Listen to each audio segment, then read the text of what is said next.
Jai Shambhu, Jai Shiva.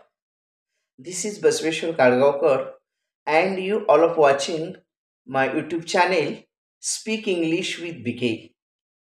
Friends, how are you? I hope all of you guys are fine. May right? Okay. Friends, today we are going to discussing very spiritual knowledge, that is five elements of body and panchapran. Today's video is very interesting and it's a spiritual journey. It's a spiritual journey for all of us. So, today's video is very interesting. That's why don't skip the video and watch full video. And guys, if you are new in my channel and even if you are not subscribed my channel, then please subscribe the channel. Firstly, you have red color subscribe button. You just press that button and subscribe the channel. Beside the subscribe button, you will get a bell icon. You just press that bell icon and you have four options. Out of these four options, you can select option number one, that is all option. Then you will get daily updates and notifications of my channel Speak English with BK. Friends, मित्रांनो, आजचा video अतिशय खास होणार आहे. व्हिडिओला सुरुवात करण्यापूर्वी आपण देवादिदेव महादेव शंभूजी यांना नमस्कार करून आजच्या व्हिडिओला आपण सुरुवात करूया. शिवशंभो शिवशिवा ओम नमः शिवाय. तर मित्रांनो, आजच्या व्हिडिओमध्ये आपण पंचप्राण, शरीरामध्ये 5 प्राण असतात. आपल्याला माहिती आहे की शरीरामध्ये प्राण असतो, पण हे 5 प्रकारचा असतो. तर तो कोणकोणता असतो? शिवाय 5 एलिमेंट्स ऑफ बॉडी, म्हणजे आपल्या शरीरातले पंचप्राण किंवा 5 एलिमेंट्स याचा स्टडी करणार आहोत. व्हिडिओ अतिशय खास होणार आहे, तेव्हा प्लीज व्हिडिओला कुठेही स्किप करू नका. पूर्णतः व्हिडिओ पहा, जेणेकरून आपणाला पूर्णतः यामधला जो आध्यात्मिक संदेश आहे किंवा आपलं हे जे शरीर आहे पंचमहाभूतानं बनलेलं, हे कसं बनलेलं आहे, त्याचं कार्य काय, हे पंचमहाभूते शरीरामध्ये कुठं प्रस्थापित आहेत, याविषयी सविस्तर डिटेल्समध्ये आपण आजच्या व्हिडिओ लेक्चरमध्ये आपण जाणून घेणार आहोत. तेव्हा प्लीज पूर्णतः व्हिडिओ पहा, व्हिडिओला कुठेही स्किप करू नका. Friends, our body contains 5 elements or 5 prans or 5 gases. These are अपान वायू. पहिला कुठला आहे? अपान वायू. सेकंड वन इज समान वायू. थर्ड वन इज प्राणवायू. फोर्थ वन इज उदान वायू. and fifth and the last वायू इज व्यान वायू. म्हणजेच आपल्या शरीरामध्ये हे 5 प्राण आहेत भरलेले परमेश्वराने, म्हणून हा देह आपला जिवंत आहे. कारण हे प्राण नसते तर आपला देह जिवंत राहिला नसता. म्हणून these are very necessary for live body और लिव्हिंग ऑर्गॅनिझम. म्हणजे आपल्याला हे जिवंत ठेवण्यासाठी 5 प्राण फार महत्त्वाचे आहेत. हे प्राण नसतील तर आपला जीव जिवंत राहू शकणार नाही बॉडी. तर कोणकोणते? अपान वायू पहिला, दुसरा समान वायू, तिसरा प्राणवायू, चौथा उदान वायू आणि पाचवा आहे व्यान वायू. हे 5 प्राणानं आपलं शरीर बनलेलं आहे. हे झाले मुख्य नाव त्याचे, मुख्य प्राणवायू. पण उपप्राणवायू सुद्धा आहेत शरीरामध्ये. तर ते उपप्राणवायू कोणकोणते आहेत? पहिला आहे देवदत्त, दुसरा आहे त्रिकल्प, तिसरा आहे कूर्म, चौथा आहे नाग आणि पाचवा आहे धनंजय. असे 5 प्रकारचे उपवायू सुद्धा शरीरामध्ये आहेत. म्हणजे totally 10 elements or 10 gases are present for remains body live. म्हणजे आपले बॉडी जिवंत ठेवण्यासाठी हे 10 वायू कार्यरत असतात, परंतु त्यातले मुख्य हे 5 आहेत. कोणकोणते? अपान वायू, समान वायू, प्राणवायू, उदान वायू आणि व्यान वायू. You got it? तर या 5 वायूपासून आपलं प्राण, आपले पंचप्राण आहेत आपल्या शरीरात. तसंच हा देह कशाने बनलेला आहे? आपला देह पंचतत्वापासून. 5 elements. The body made up of 5 elements. Which are these 5 elements? पृथ्वी, आप, तेज, वायू आणि आकाश.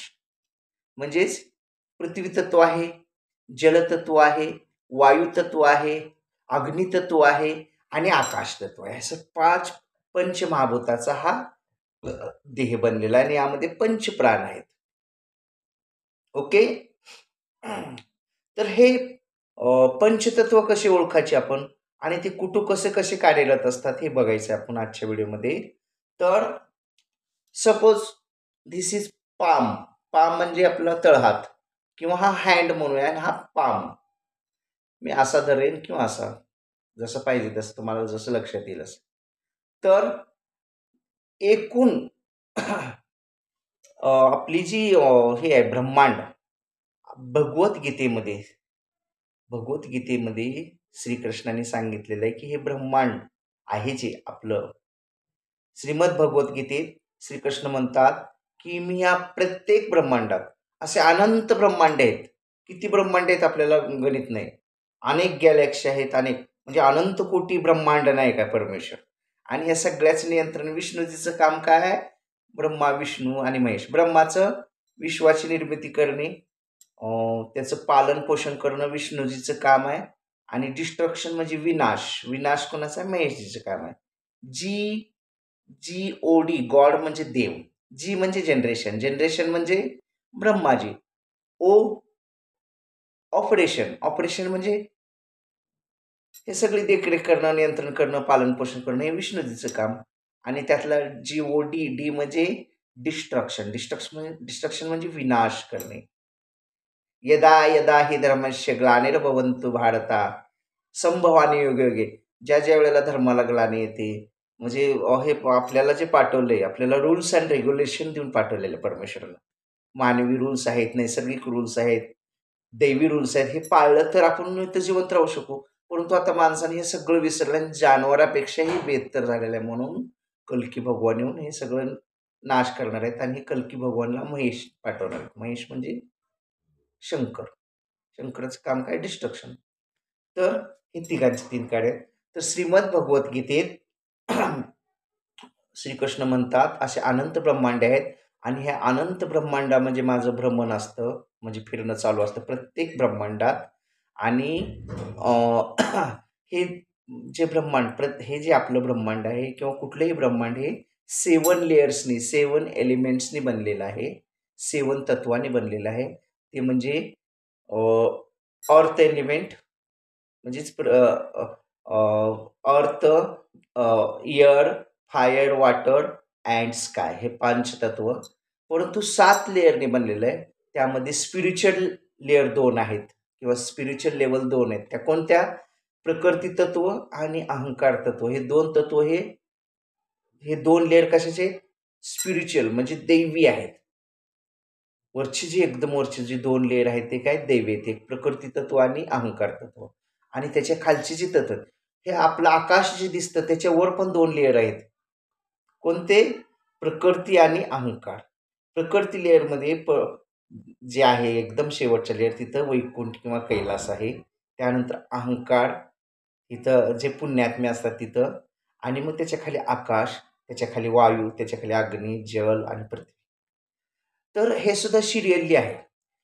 पहिल्यांदा आकाश तत्व, कारण आकाश असल्याशिवाय वायूच असणार नाही. अगोदर वायू येईल का? अगोदर आकाशापासून वायू बनणार. त्यानंतर अग्नितत्व म्हणजे आकाश तत्व आणि वायू तत्व हे दोन्ही मिळून अग्नी तयार होणार. म्हणजे अग्नी होण्यासाठी वायू पण लागतो आणि आकाश तत्व लागतं.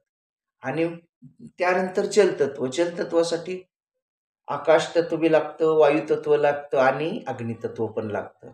कारण अग्नी म्हणजे ऊर्जा. तापमान कमी जास्त होतं आणि मग ते पुन्हा हवेत हा पाण्याचं रूपांतर बाष्पामध्ये वर हवेत जाणं आणि मग पाऊस पडणे हे सगळं प्रक्रिया म्हणजे हे 3 तत्व लागतातच. आकाश, वायू आणि अग्नी हे जलतत्व बनण्यासाठी आणि शेवटी येतं पृथ्वी तत्व. तर हे कसं आहे? आपल्या शरीरात ते कुठं-कुठं आहे? कसं आहे? तर ते समजण्याचं एक साधं गणित म्हणजे आपला जो हात आहे हा असा पाम, हे काय आहे? अंगुठा.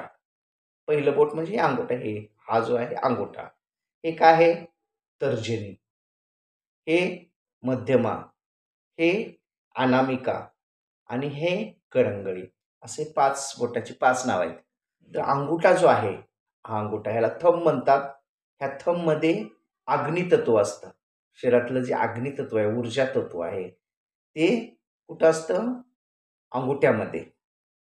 अंगुठ्यामध्ये काय आहे? अग्नितत्व. त्यानंतर काय? तर्जनी.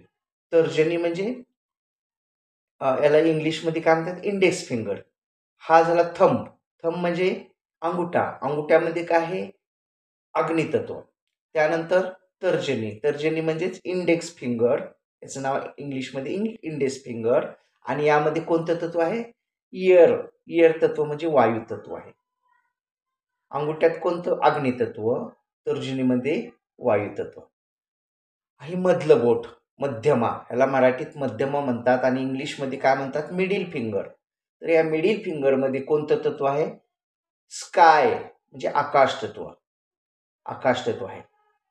त्यानंतर अनामिका. या बोटाला अनामिका म्हणतात किंवा इंग्लिशमध्ये रिंग फिंगर म्हणजे जिथं अंगुठी घातली जाते, रिंग फिंगर पण म्हटलं जातं. आणि यामध्ये कोणतं तत्व आहे? अर्थ तत्व म्हणजे पृथ्वी तत्व आहे.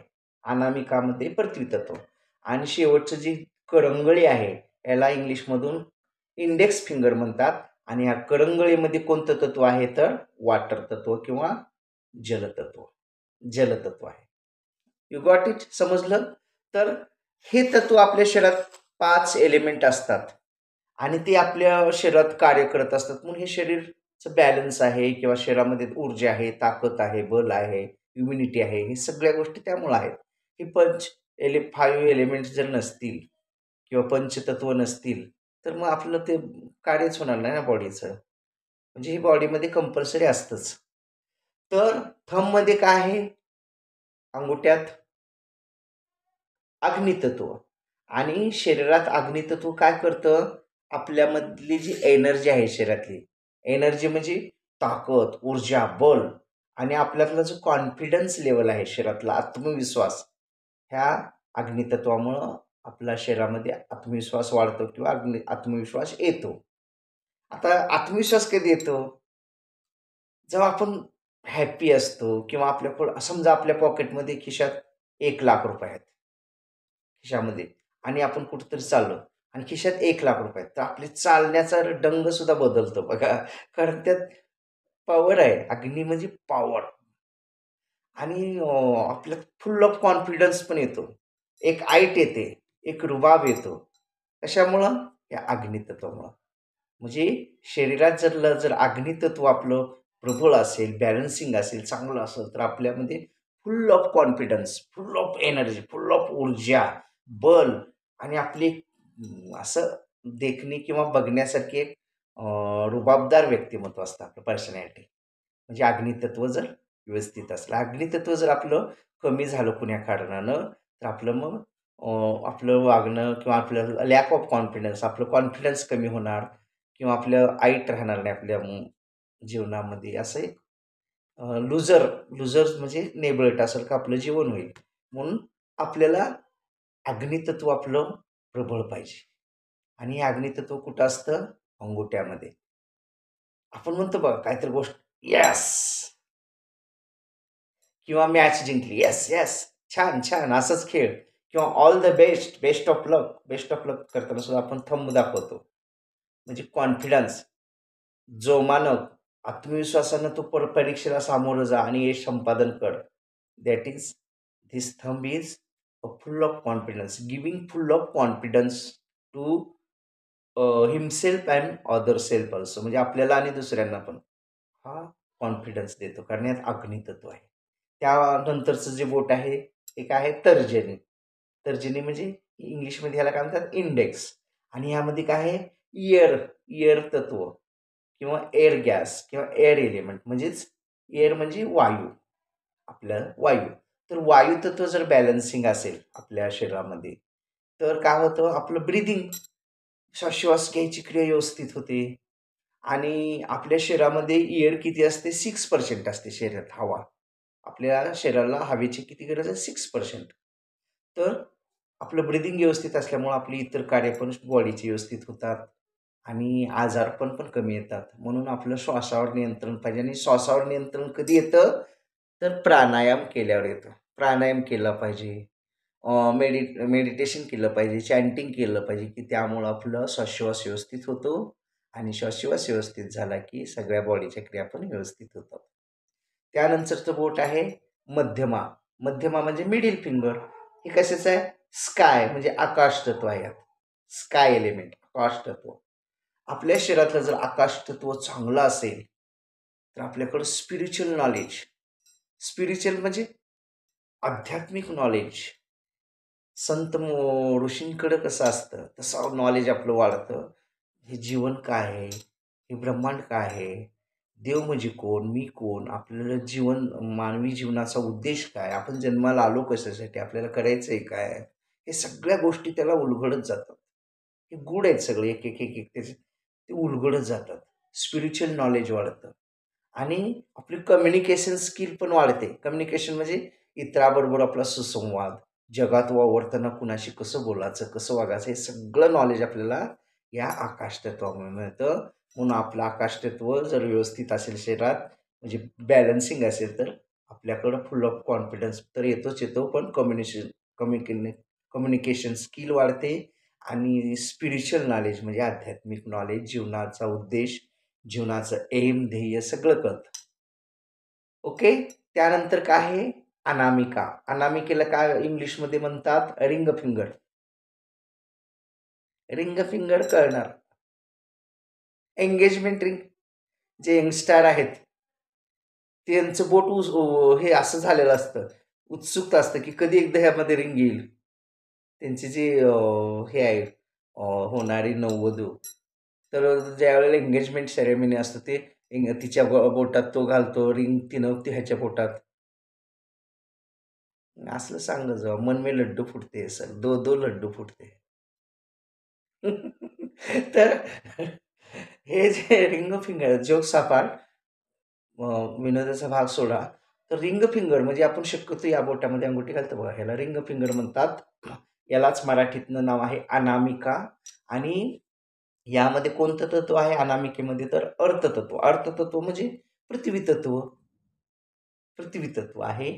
आणि याचा जर बॅलन्स व्यवस्थित असेल, पृथ्वी तत्व आपल्यात व्यवस्थित असेल, तर काय होतं, आपल्याकडे अनामिकेचे कार्य काय आहे, तर पृथ्वी तत्व जर व्यवस्थित असेल, तर आपण, आपल्यात ऊर्जा, बल, तेज सगळं व्यवस्थित असतं. आणि आपलं लाईफ पण स्थिर असतं, डिस्टर्ब नसतं, डिस्टर्ब झालेलं नसतं. तर मस्त पाहिजे तसं असतं. त्यानंतर काय आहे, करंगळी. मराठीत याला करंगळी म्हणतात आणि इंग्लिशमध्ये याला इंडेक्स फिंगर म्हणतात. आणि हे कशाचं, यामध्ये कोणतं तत्व आहे, जलतत्व म्हणजेच वॉटर एलिमेंट आहे. हे बोट काय दर्शवितं, तर करंगळी वॉटर तत्व, आपल्या शरीरातलं जलतत्व. आपल्या शरीरामध्ये पाण्याचं प्रमाण किती आहे माहिती आहे का, 72%.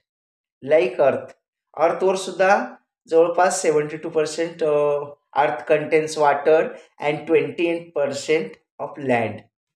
म्हणजे बघा, पृथ्वीवर वॉटर किती आहे, पाणी 72% पाणी आहे आणि 28% जमीन आहे. तरी पण उन्हाळ्यात पाणी प्यायला भेटत नाही. नाताच्या घरची उलटी खुणन पाण्याला लागली मोठी तहान. किती शोकांतिका, किती विडंबन आहे ना परिस्थिती, म्हणजे प्रकृतीचं किंवा परिस्थिती. 72% पाणी आहे आणि प्यायला पाणी मिळत नाही उन्हाळ्यात. किती विरोधाभास आहे नाही का?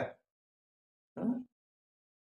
म्हणजे 72% पाणी देवाने आपल्याला दिलेलं आहे, परंतु त्याचं योग्य नियोजन आपल्याकडे नसल्यामुळे आपल्याला प्यायला पाणी एक-एकदा मिळत नाही. मागं लातूरला तर रेल्वेनं पाणी आणलं होतं 6-7 वर्षापूर्वी. कोल्हापूर, सांगली, सातारा तिकडून रेल्वेनं पाणी यायचं आणि मग लोकांना वाटलं जायचं. तर हे कशामुळं? मानवी नियम किंवा नैसर्गिक नियम आपण न पाळल्यामुळं. म्हणजे वृक्षतोड भरमसाठ झालेली आहे किंवा करतो आहोत. पण वृक्ष एक तरी लावतात का? आता आपण आंबे खातो घरामध्ये वगैरे. आपले आजोबा, पणजोबा यांनी लावलेले आंबे आपण खातो. परंतु आपण स्वतः एक तरी झाड लावलंय का आणि ते वाढवलंय का आणि त्याचे आंबे आलेत का? नाही. फक्त आपण काय केलं? तोड केलेली आंब्याची. मग कसा बॅलन्स राहील आणि कसा पाऊस पडेल किंवा पाणी कसं? मग प्यायला कसं पाणी राहील? तर 72% देवाने पाणी दिलं, तरी आज पाणी बिसलरीचं आपल्याला ₹20 लिटरनं पाणी विकत घेऊन प्यायची वेळ आलेली आहे. देवाने किती सगळं सरळ हाताने दिलेलं नाही. न कोट नारायण आहे त्याच्याकडे काय कमी आहे. उदंड दिलेलं आहे आपल्यासाठी, आपल्या बालकासाठी, लेकरांसाठी. परंतु लेकरं इतके आगाऊ झालेत, की एक पण नियम पाळणार आहोत आपण. आणि त्यामुळं सगळा बॅलन्सिंग नसल्यामुळं, निसर्गाचा समतोल बिघडल्यामुळं या गोष्टी घडत आहेत. पाणी प्यायला नाही. आज आपण पाणी विकत घेतो. अशी एक वेळ येईल, की आपल्याला हवासुद्धा विकत घ्यायला लागेल. बघा येणार आहे. आणि म्हणूनच कलियुगाचा नाश होतोय. हे सगळं आपण एक पण नीट ठेवलं नाही हो. म्हणजे थोडक्यात काय आहे, भाड्याचं घर आहे. आपण पृथ्वीवर आलोय म्हणजे काही दिवसासाठी आलेलो आहे. परंतु आपण त्या घरात इतकी घाण केली, की त्या घर मालकानं आपल्याला हाकलून द्यायची पाळी आली. जा बाबा तू आता मग. तसं शेवटी त्याला तिथे यायला लागलं. "हे काय अवस्था केली माझ्या घराची? यू मे गो." तुम्ही जाऊ शकता. म्हणूनच कल्की भगवान आपल्याला आता घेऊन जायला आलेले आहेत. कारण आपण फारच ऊस गोड झाला म्हणून काय मुळासहित खायचं का? प्रीतीचा पाहुणा झाला म्हणून काय फार दिवस राहायचा? हां? पाहुणा म्हणले 2 दिवस ठीक आहे ना. महिनाभर, आठवडाभर वर जर राहिलं तर त्याला पाहुणे मग म्हणतील का? नाही. ऊस गोड झाला म्हणून मुळासहित मूळ बी खायचं का? तसं देवानं आपल्याला इतकं सगळं ऐश्वर्य दिलं, पण आपण नीट ठेवलंच नाही. शेवटी देवाला लेकरू जरी असलं तरी राग आलेला आहे आता आणि त्यामुळे ते संहार करणार आपला. कारण आपण नियम पाळले नाहीत. Rules and regulation. We are forgot forgotten all the rules and regulation of this nature, this spiritual rules and all universal rules, universal laws. म्हणजे ब्रह्मांडाचे जे नियम आहेत ते सगळे आपण विसरून गेलो. पशुपक्षींनी सुद्धा विसरलेले नाहीत. पशुपक्ष्यांना बोलता येतं का? नाही. देवानं आपल्याला बोलता येतं, बुद्धी दिली, सगळं दिलं. किती, किती काय-काय सगळं चांगलं आहे ते आपल्याला दिलेलं आहे. आणि आपण सेफ हारलोत. लाडानं वेडं झालेलं. अतिलाड. देवाने आपला खूप लाड केला मानवाचा. कारण बुद्धी दिली, ऐश्वर्य दिलं, सगळं दिलं म्हणून आपण सगळ्यावर दुष्टपणा चालू केला आज. आज जंगलातले जे प्राणी आहेत, तुम्ही हैदराबादचं प्रकरण पाहिलं असेल. कितीतरी प्राणी मारले, तिथं ते बुलडोजर चलवून सगळं जंगलच्या जंगल नष्ट केले जात आहेत. हे योग्य आहे का? का आपणाला जगाचा अधिकार आहे तसं प्राण्यांना, पक्ष्यांना नाही आहे का? आहे की नाही? म्हणून परमेश्वर कारण मानव मानवता विसरलाय किंवा त्याला मानव माणूस अरे मानसा मानसा कधी होशील माणूस. बहिणाबाईचं गाणं कविता आहे बघा. माणूस तू कधी बनला माणूस आहेस रे, पण माणसाचं एक तरी गुणासारखं तू राहतोस का? नाही राहत. पशुपक्षी बघा. पशुपक्षी त्यांच्या त्यांच्या नियमानं ज्यावेळेला ज्या क्रिया करायच्या असतात तेव्हाच करतात. परंतु मानव इतका म्हणजे व्यभिचारी, चोर, लुटारू, बदमाश, धोकेबाज सगळं काही जितकी घाण विशेषणं आहेत ते सगळे आज तो अवलंबतो आहे. तसं राहत आहोत. दुर्योधनपेक्षा सुद्धा बेकार आपण राहतो आहोत. कंस, शकुनीपेक्षा बेकार राहत आहोत. राक्षस ज्याला म्हटलं जातं रावणाला वगैरे राक्षस कुळात जन्म झालेला आहे. तर त्या दुष्ट जरासंध वगैरे त्यांच्यापेक्षाही आपण दुष्ट राहत आहोत. राहत आहोत की नाही? कारण आज आपल्यामध्ये ह्युमॅनिटी राहिलेली नाही, काइंडनेस राहिलेली नाही, पिटी राहिली नाही. पिटी म्हणजे दया राहिली नाही, करुणा राहिली नाही, सेन्सिटिव्ह संवेदना राहिली नाही, इमोशन्स राहिलं नाही. देवाने किती काय-काय किती दिले आपल्याला. म्हणजे संवेदना दिली, चेतना दिली, मन दिली, बुद्धी दिली. आपल्याला चांगले विचार करायचे, गुड थिंकिंग करण्यासाठी ब्रेन दिला. चांगलं खाण्यासाठी शाकाहारी वगैरे तोंड दिलं. पण आपण शाकाहारी खातो का? मांसाहारी खातो. प्राण्याला मारून खातो. म्हणजे दुसऱ्याला मारतो आपण. त्याला पण जगायचं, मुंगीला पण जगायचा अधिकार आहे का नाही? मुंगी आपल्याला काय डिस्टर्ब करते का? काय त्रास देते का? नाही देत. कोणताच प्राणी, अगदी सिंह सुद्धा आपल्याला त्याच्या त्याच्या जंगलात असतो, तो जंगलाचा राजा आहे, ठीक आहे.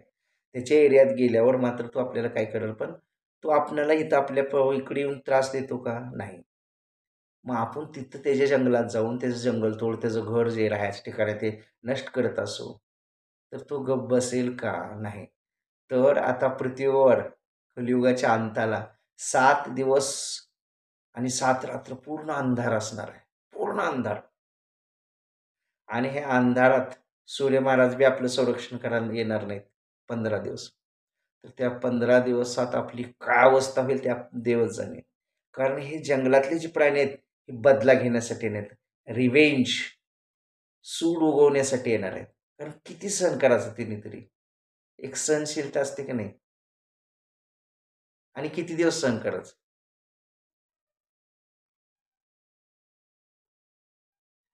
ते दाबून, दाबून पृथ्वीतनं ज्वालामुखी कसं बाहेर येतो ना एकदा, तसं त्यांचा राग उफाळून आलेला आहे आता. No one can save humans life. आता मानवी जीवन वाचवणं खूप अवघड आहे. परंतु त्यातनं हे जे धर्मानं किंवा चांगलं ह्युमॅनिटीनं वागतात त्यांना काही भ्यायची गरजच नाही आहे. परमेश्वर त्याचं रक्षण करतात. परंतु जे हे असं हे म्हणजे दुष्ट, क्रूर जे आहेत, त्यांचा मात्र नाश होणार आहे. तर आजच्या व्हिडिओ लेक्चरमध्ये आपण काय पाहिलं? 5 एलिमेंट्स ऑफ बॉडी, म्हणजे आपलं शरीर पंचतत्वानं बनलेलं आहे.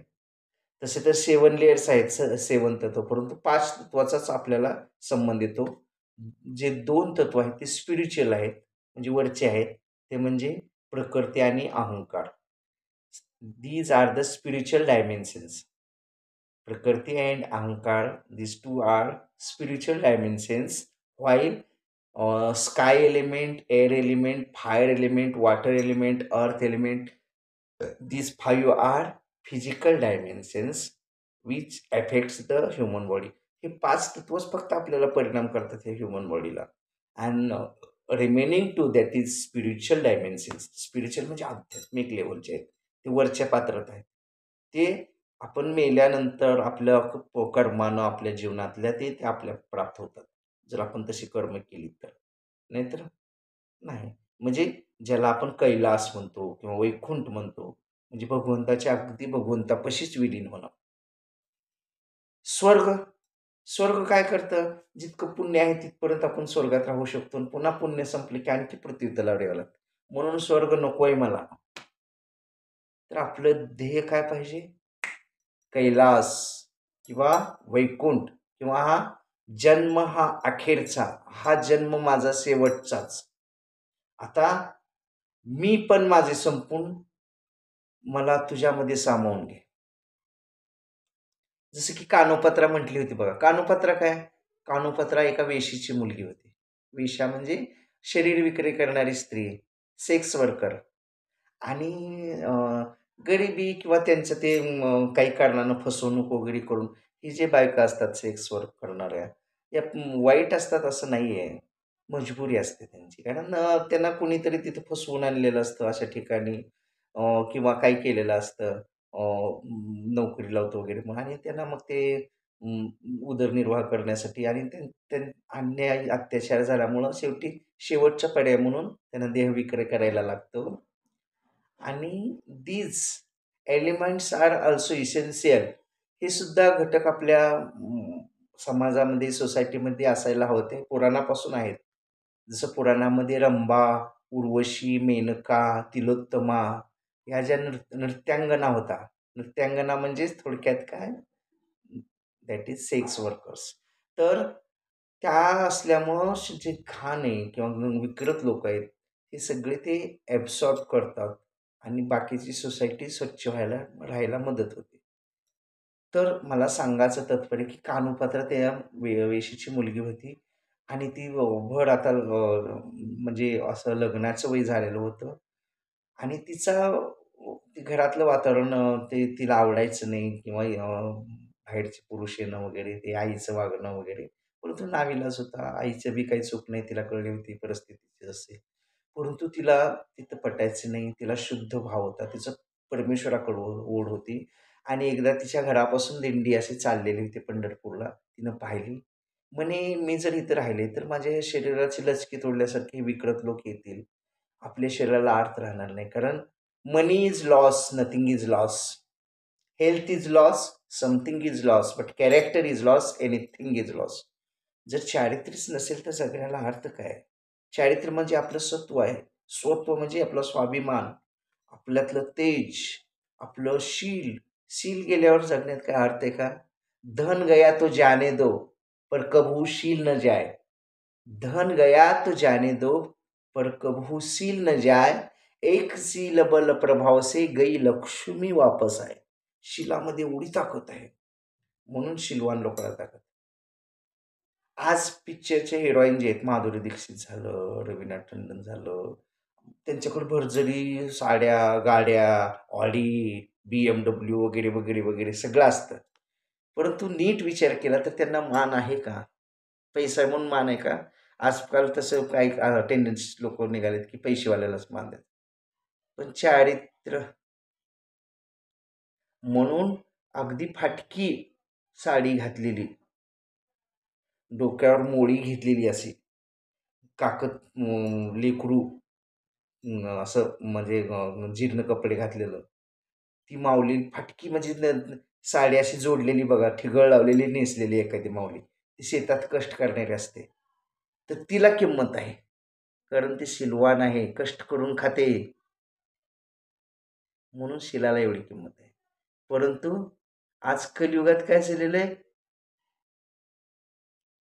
उद्धवा अजब तुझे सरकार, उद्धवा अजब तुझे सरकार. लबाड जोडिती इमले माड्या, लबाड जोडिती इमुले माड्या. गुणवंतांना मात्र झोपड्या, गुणवंतांना मात्र झोपड्या. पतिव्रतेच्या गळ्यात धोंडा, वेशीला मणिहार. अजब तुझे सरकार, उद्धवा अजब तुझे सरकार. तर मला काय सांगायचं की कलियुग आहे, मायेचं युग. त्यामुळं वाईट गोष्टी चांगल्या वागा. सगळ्या वाईटाला किंमत येईल. लबाड लोक आज पुढारी लोक लबाड आहेत सगळे, पण त्यांना किंमत आहे. कारण कलियुग. आज हे हिरो, हिरोईन, नट्या यांना किंमत आहे. कारण कलियुग. पैसा आहे ना. पण पैसा चांगल्या मार्गाने आलाय का कुठला आलाय हे लोक पाहत नाहीत. किंवा त्यांचं ते शील वगैरे आय डोंट म्हणजे गरज नाही म्हणतात. तर हे सगळं जे वाईट ते चांगले होते, चांगल्याचे भाग्य नासते, असे हे कलियुगाची तऱ्हा आहे. परंतु यात सुद्धा स्वत्व जे चांगलेपण आहे, त्याला किंमत आहे. पण त्याला किंमत कोण? हे ब्रह्मांड आणि परमेश्वर देतो. माणसाची गरज नाही. माणसं फक्त हे असं कामापुरतं बघतात. म्हणून आपण आपल्यातली ईश्वरीय ताकद, आध्यात्मिक ताकद, आपलं शील, आपलं बळ, आपलं शरीर निरोगी ठेवलं पाहिजे. शाकाहार केला पाहिजे. म्हणजे दुसऱ्या प्राण्याला मारून किंवा असं नाही खायचं. त्यालाही जगण्याचा अधिकार आहे. हे चांगली तत्त्व जोपासायची आहेत आपल्याला. परमेश्वराचं नामस्मरण करायचं आहे. कारण आपल्याला वाटतं काय चांगलं राहून तरी उपयोग आहे. अरे आता चांगल्याचं पण भगवान के घर में देर है अंधेर नहीं. देवाच्या इथं दरबारात उशीर होईल, परंतु न्याय मिळणार. सत्य परेशान हो सकता है, पराभूत नहीं. सत्य परेशान होऊ शकता है. हां, एखाद्या चांगल्या माणसाला तुम्ही लोक परेशान करू शकता. डिस्टर्ब करू शकता त्याचं जीवन. पण त्याला नष्ट करू शकत नाही, कारण विजय हा सत्याचा होतो. म्हणून सत्याची खास धरली पाहिजे आपण आणि त्या परमेश्वराला अनन्य भावानं शरण गेलं पाहिजे आणि आपल्यामध्ये हे जे 5 एलिमेंट्स आहेत किंवा 5 गॅसेस आहेत याचा समतोल राखला पाहिजे. तर आपलं हे जीवन सार्थकी होतं, चांगलं होतं. तर I hope all of you guys understand today's topic very well.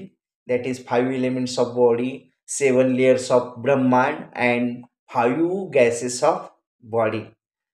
And even if there is any type of difficulty, any type of conclusion about this topic, then please contact me, or you just put your difficulty in comment box. I will try to sort out your difficulty 101%. And friends, lastly, I againly requesting you, if you are new in my channel and even if you are not subscribe my channel, then please subscribe the channel. Firstly, you have a red color subscribe button. You can press that button and subscribe the channel. Beside the subscribe button, you will get a bell icon. You just press that bell icon, and you have 4 options. Out of these 4 options, we can select option number 1, that is all option. And if you do this, then you will get a daily updates and notifications of my channel Speak English with BK. I hope all of you guys understand today's topic very well, right? So we stop here. Jai Shambho, Jai Shiva.